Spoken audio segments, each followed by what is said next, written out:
नमो नमः संस्कृत। आज हम देखेंगे कुमार संभवम का 13वां श्लोक। श्लोक है पुनर्गृहीतुं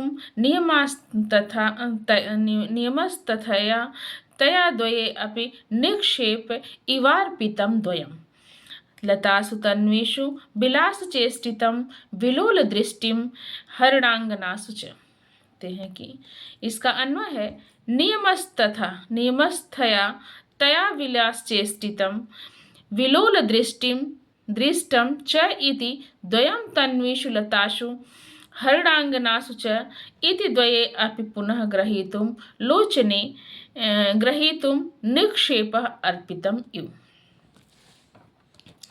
इस श्लोक में पार्वती के द्वारा व्रत धारण करने के बाद उनके हाव भाव और चंचल कटाक्ष किस प्रकार से समाप्त हो जाते हैं, इस चीज के इनका यहाँ पे वर्णन किया गया है कि उन्होंने अपने इन चीजों को कैसे धरोहर के रूप में हिरणियों और लताओं को दे देती हैं। इसी का यहाँ पे वर्णन है उनके हाव भाव और कटाक्षों का। कहते हैं नियमस्तथा नियमस्थया तया विलास चेष्टितं विलोल दृष्टिम च इति। नियमस्थ नियम पूर्वक तपस्या करने वाली व्रत धारण करने वाली वह गौरी विलास चेष्टितम विलोल दृष्टम अर्थात अपने विलास चेष्टितम अपने हाव भाव को और विलोल दृष्टम और अपनी चंचल दृष्टियों से जो बचपन में उनके साथ यह चीज़ें रहती थी, उनके हाव भाव चंचल नेत्र और ये सब जो भी चीज़ें थी वो उसका उन्होंने तपस्या के समय परित्याग कर दिया। च इति द्वयम तन्वीषु लतासु हरिणांगनासु च, इन अपने हाव भाव और चंचल कटाक्षों को, इन दोनों चीज़ों को क्या कर दिया, तन्वीषु लतासु उन पतली लताओं अर्थात सूक्ष्म लताओं और हरिणांगनासु और हिरणियों को इन दोनों को रखी गई धरोहर के रूप में इति च द्वये अपि इन दोनों को भी पुनः ग्रहीतुं निक्षेपः अर्पितम इव, इन दोनों को रखी गई धरोहर के रूप में फिर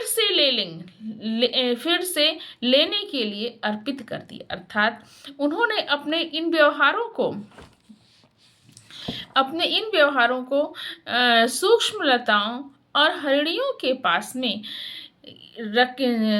धरोहर के रूप में रख दिया कि मैं फिर वही से वापस ले लूंगी। इस प्रकार से उनके श्रृंगार जन जो हाव भाव कटाक्ष निक्षेप वगैरह थे वह सब तपस्या के समय समाप्त हो गए थे। जिस प्रकार से हम कोई वस्तु सामान किसी के पास धरोहर के रूप में रखते हैं कि इतने समय के बाद हम आपसे ले लेंगे, फिर उसी प्रकार से पार्वती ने भी अपने हाव भाव श्रृंगार जन्य जो भी हाव भाव और कटाक्ष निक्षेप था वह सब सूक्ष्म लताओं और हरिणियों के पास एक धरोहर के रूप में रख दिया कि मैं इसे फिर बाद में वापस लूंगी तपस्या खत्म होने के बाद। अब आगे का श्लोक देते हैं। अतंद्रिता सा स्वयमेव वृक्षकान् घटस्तन प्रस्त्रवर्णै व्यवर्धयत गुहो अपि येषां प्रथमाप्त जन्मनां न पुत्रवात्सल्यं पाकरिष्यति। इसका अन्वय है अतंद्रिता सा स्वयमेव वृक्षकान् घटस्तन प्रस्त्रवर्णैः व्यवर्धयत गृह अपि प्रथमाप्त जन्मनां येषां पुत्रवात्सल्यं न अपाकरिष्यति। अब इस श्लोक में कहा गया कि तपस्या काल में मुनियों के समान कैसे अपने व्यवहार को पार्वती ने धारण किया है, इस चीज को इसमें बताया गया है।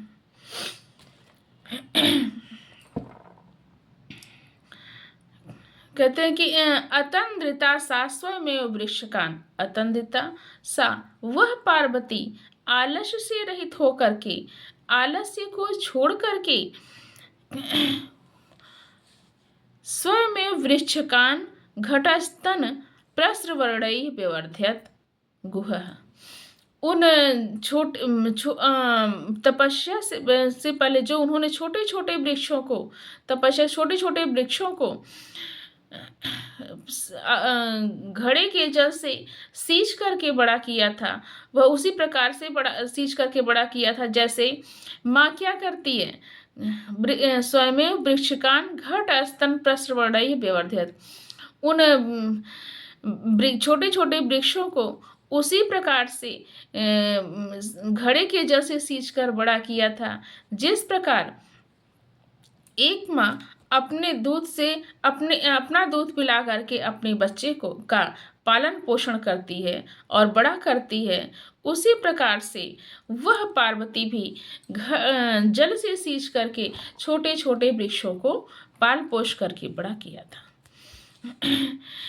गुहः अपि प्रथमाप्त जन्मनाम येषां पुत्रवात्सल्यम न अपाकरिष्यति, है कि उनका वह प्रकृति प्रेम देख करके, उन छोटे छोटे वृक्षों के प्रति प्रेम देख करके ऐसा लगता था कि जैसे प्रथमाप्त जन्मनाम येषां पुत्रवात्सल्यम न अपाकरिष्यति, अर्थात प्रथम जन्म नाम शिव पार्वती से विवाह के बाद जो पुत्र उत्पन्न होगा, कहते हैं कि पार्वती और शिव का जब विवाह होगा, उनसे जो पुत्र उत्पन्न होगा उस पुत्र प्रेम से भी कहीं अधिक प्रेम इन वृक्षों से है कि वह प्रेम कभी कम, इन वृक्षों से कभी वह प्रेम कम नहीं होगा। चाहे उनका पुत्र होगा तो भी वह पार्वती के प्रति जो वह वात्सल्य है, वह वृक्षों के प्रति पार्वती का जो वात्सल्य प्रेम है वह उसी प्रकार से ही रहेगा। ऐसा नहीं है कि अगर उनका पुत्र भी विवाह उपरांत अगर उनके पुत्र भी पैदा होते हैं तो वह वात्सल्य कम हो जाएगा, ऐसा नहीं है। अब आगे का श्लोक देते हैं। अरण्य बीजांजलि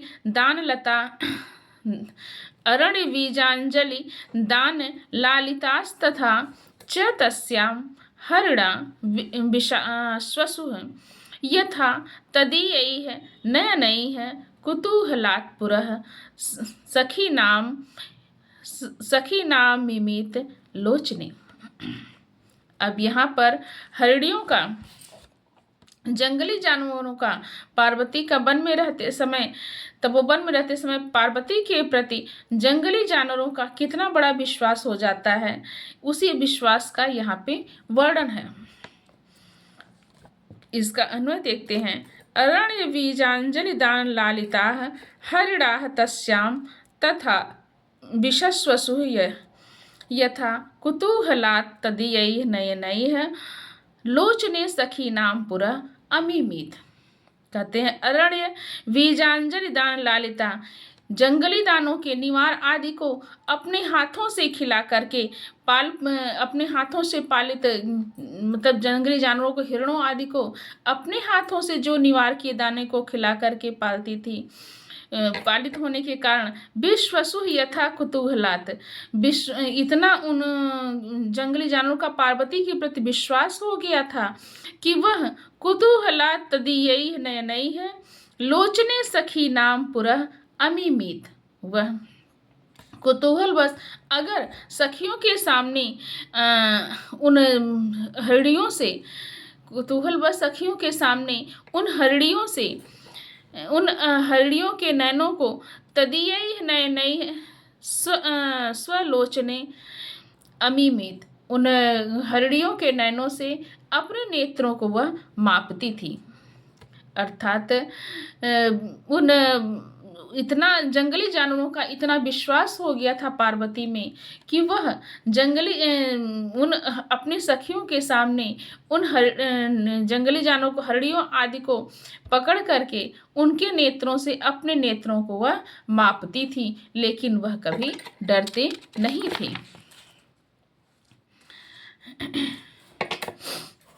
कृताभिषेकां हुत जात वेदसम त्वगुत्तरा